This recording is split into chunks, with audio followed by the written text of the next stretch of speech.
Filhos e filhas, neste santuário de Nossa Senhora de Guadalupe, nas Santas Chagas de Nosso Senhor Jesus Cristo, nós hoje estamos no 9º dia de uma novena, missa com novena perpétua, Jesus Misericordioso, toda sexta-feira, repetindo uma frase que saiu da boca dos apóstolos, certamente fruto de observação. Ensina-nos a rezar. Jesus era um homem de oração. Jesus dava exemplo de oração. Jesus se disciplinava na oração. Não é que Jesus tinha tempo de sobra. Lembremos, São Marcos, por exemplo, conta o dia de Jesus, era puxado.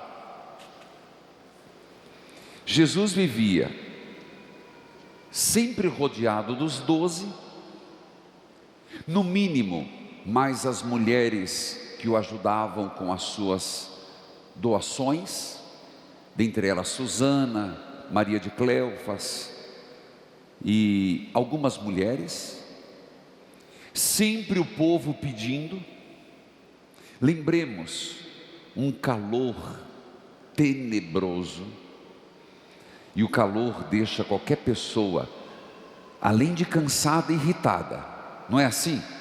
O calor, quando é demais, ele deixa a pessoa mais cansada e também irritada. Jesus não tinha conforto. Dizia ele: as aves do céu têm seu ninho, as raposas têm sua toca, mas o filho do homem não tem aonde reclinar a cabeça. Então Jesus andava muito. Quem já foi à Terra Santa sabe que é uma aridez. À noite é frio, de dia calor. Jesus andava muito. Tinha muita gente o procurando o dia todo. Eram doentes, endemoniados, eram pessoas pecadoras, eram pessoas que chegavam a qualquer momento. Eu imagino que isso está muito bem retratado quando Jesus se dá conta que os discípulos estavam com fome e cansados. Sim, Jesus detectou. Teve um dia que ele falou: olha, eu estou vendo que vocês não estão aguentando. Vocês estão com fome, estão precisando descansar. Vamos nos retirar para um lugar à parte. Mal pegaram o barco, o povo foi atrás. Por que eu estou dizendo isso? Porque eu quero voltar ao 9º dia e à temática. Jesus ensina-nos a rezar. E quando nós falamos isso, nós pensamos, para Jesus era fácil, bom, ele era o Filho de Deus. E justificamos a nossa não oração aos nossos afazeres, ao nosso corre-corre. Jesus também tinha suas demandas, e muitas demandas. Como eu expliquei em poucas palavras, salteando o Evangelho, está na palavra de Deus que Jesus cansava, que Jesus viu que os apóstolos cansavam, que Jesus não tinha conforto, que Jesus precisou se organizar para rezar. Esse é o ponto. Jesus precisou se organizar.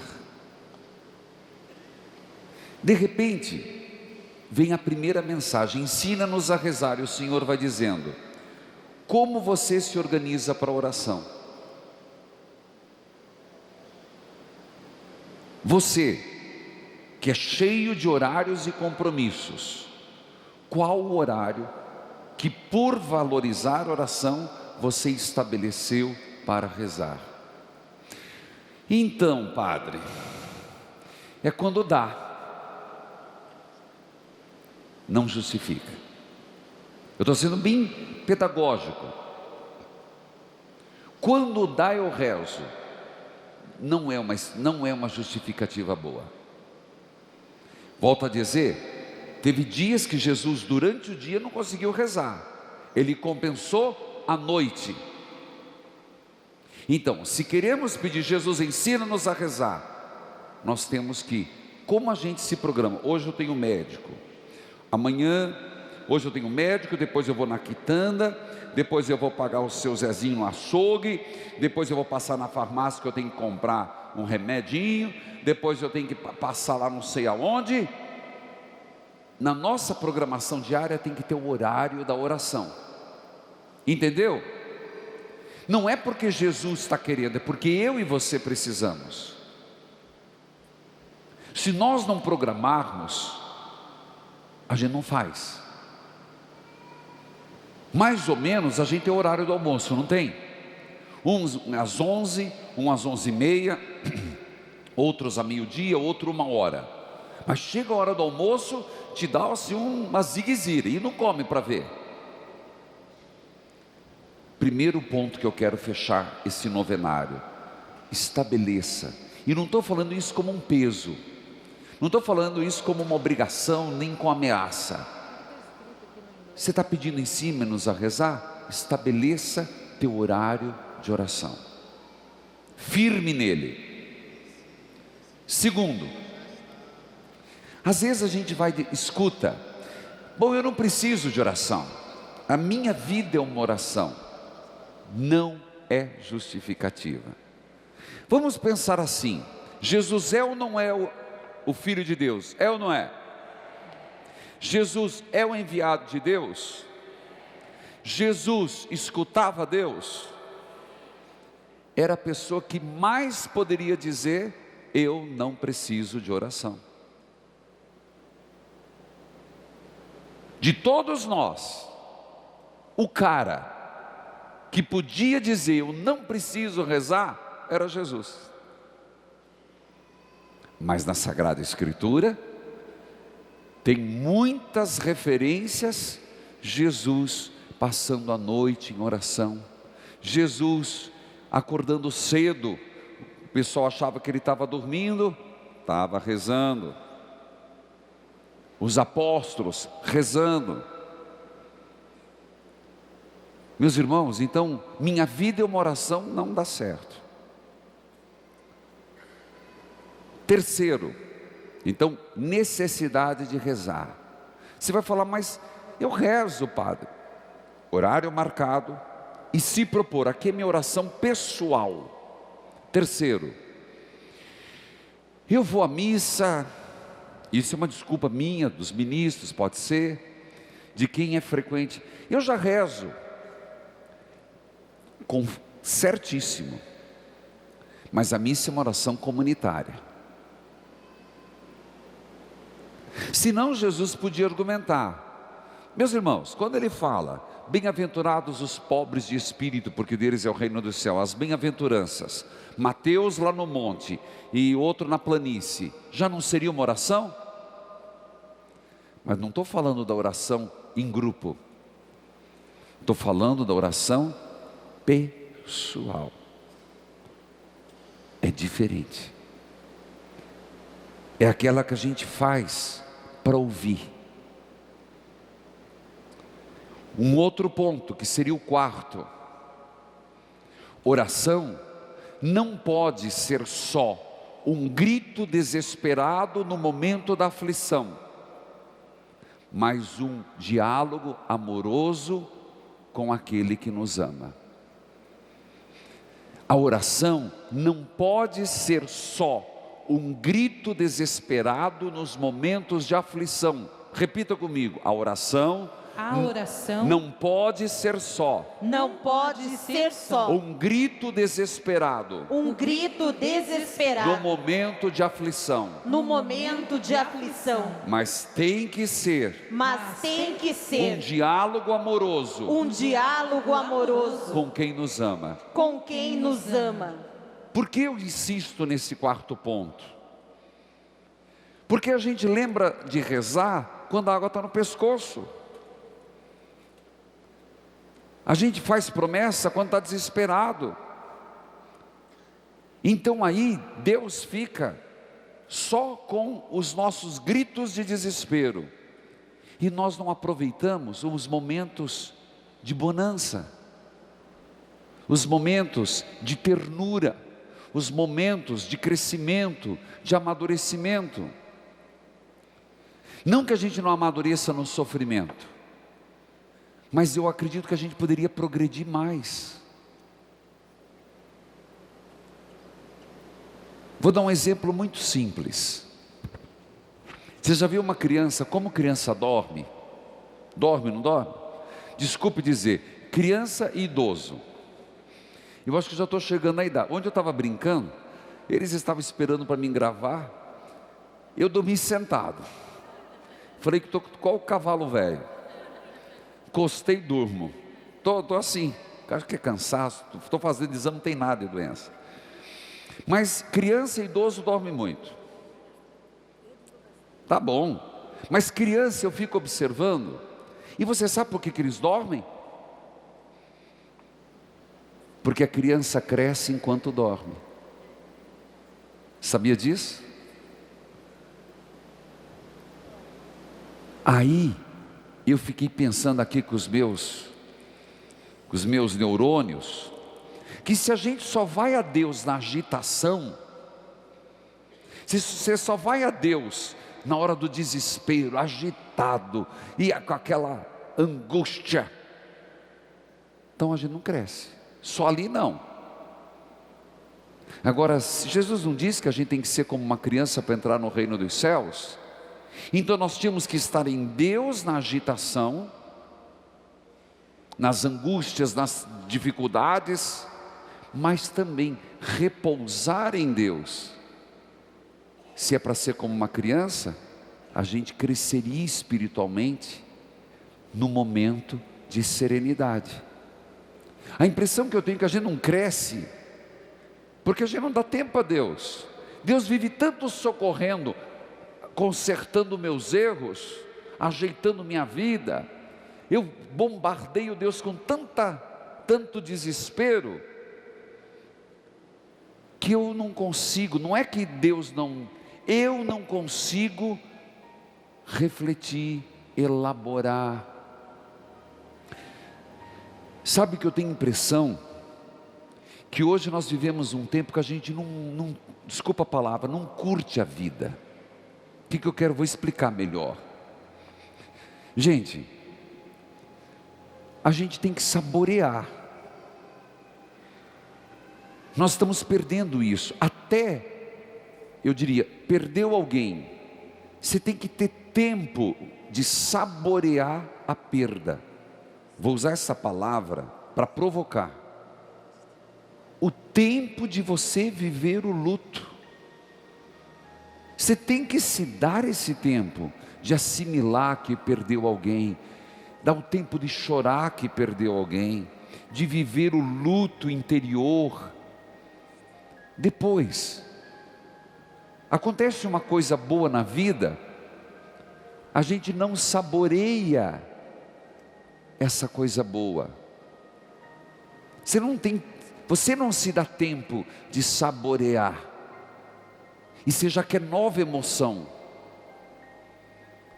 Aí vem um pico de tristeza, você não saboreia a tristeza, você já quer nova emoção. E a gente vai querendo emoções, fatos e fatos e fatos, acontecimentos. Então nós entramos num pico desesperado. Você percebe que a gente deveria celebrar coisas simples. E você vai dizer, padre, a rotina não permite. Dentro da rotina, volto a Jesus, você tem que viver as suas alegrias e tristezas. Você tem que mergulhar no que você está vivendo. Sabe por quê? De novo, vou usar um exemplo, que o exemplo sempre ajuda. Eu fico pensando, uma pessoa que é muito boa na cozinha. Você vai fazer uma torta, fala de coisa salgada. Demora a cozinhar, não demora? Vou dar um exemplo melhor. Você convida alguém para almoçar na tua casa no domingo. Gente, dá um trabalho. Não é questão econômica não. Também gasta. Não pensa que não gasta? Poxa, um bife a mais pesa, vai, na situação que está. Mas não é só isso. Se arruma a casa, a pessoa vai no açougue, a pessoa pensa o que vai. Eu penso assim, todo um trabalho, é uma arte de receber. Receber é uma arte. Acredite, gostou. Eu sou um que adoro receber pessoas. Eu acho uma arte receber pessoas. Você pensa o que vai oferecer. Você pensa, fulano não gosta de cabrito, fulano gosta de carne, fulano, vou fazer uma coisa que não é isso, não é assim que funciona. Mas dá trabalho, tem que levantar cedo, tem que temperar, tem que ver a panela que dá para todo mundo, tem que pensar se o povo é bom de garfo, se é menos de garfo. É bem assim. Aí chega aquela patota, igual formiga. Nenhum obrigado fala, levanta a mesa, vai embora. Tanto tempo elaborando, o que sobra? Um monte de louça para lavar. Por que eu estou contando esse exemplo? A gente nem saboreia mais a comida. Esses dias eu estava vendo uma pessoa comer, era 2 mordidas e uma engolida, parecia jiboia. Jiboia que é assim, 2 mordidas, uma engolida. Depois haja dor de estômago, né? Depois haja hérnia de hiato. Não se saboreia nem a comida. Aí eu te pergunto, para que a arte de cozinhar? Deus é assim. Eu estou usando um exemplo para chegar em Deus. Deus, Ele é tão caprichoso comigo e com você. Se você parar para pensar, todo dia é um banquete. Todo dia Deus convida para viver com Ele. Mas é Deus tão caprichoso, que Ele me convidou para viver. Para pensar, eu queria que você pensasse um pouquinho. Deus botou as flores, e você já viu que não se repetem? Olha, amarela, vermelha, cada flor linda que tem no mundo, que Ele fez para mim e para você. Deus é maravilhoso. Deus todo dia convida, e fez um horizonte lindo, que às vezes está azul, às vezes está cinza, às vezes tem raios, e Deus fez tão lindo para que a gente saboreasse o banquete, que põe passarinho para passar cantando, colorido. Olha que Deus maravilhoso, que para dar um frescor, fez uma brisa, fez um riacho, e o ser humano vai, tampa tudo para pôr asfalto. Ninguém mais quer grama dentro de casa, bota lajota em tudo para não ver planta. Se eu tiver errado, me desculpe. Bota lajota que não quer mexer, dá trabalho, a folha que cai, não quer ter vaso em casa. Deus é tão bom que Ele fez um cenário. Eu digo que Deus é tão caprichoso. Olha a palha de cores. Olha a palheta de cores que Deus fez.